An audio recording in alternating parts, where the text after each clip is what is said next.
அருண் என்ற பையன் இருந்தான். அவன் கனவு பெரிய அதிகாரியாக வேண்டும். ஆனால் வீட்டில் பணம் இல்லை.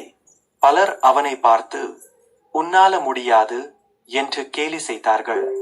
ஒரு நாள் அவன் தந்தை சொன்னார், மகனே, மற்றவர்கள் நம்பவில்லை என்றாலும் பரவாயில்லை, நீ உன்னை நம்பு.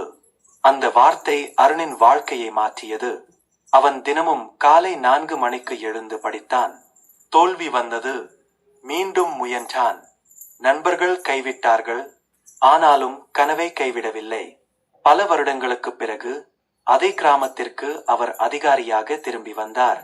அவரை பார்த்து ஒரு காலத்தில் கேலி செய்தவர்கள் எல்லோரும் கைதட்டினர். அப்போது அருண் சிரித்துக்கொண்டு சொன்னார், என்னை தோற்கடித்தது பிரச்சனை இல்லை, நான் முயற்சியை நிறுத்தியிருந்தால்தான் உண்மையான தோல்வி. கதை சொல்லும் பாடம், உன்னை நீ நம்பு, தோல்வியை பார்த்து பயப்படாதே, தினமும் சிறிய முயற்சி செய், ஒரு நாள் வெற்றி உன்னை தேடி வரும்.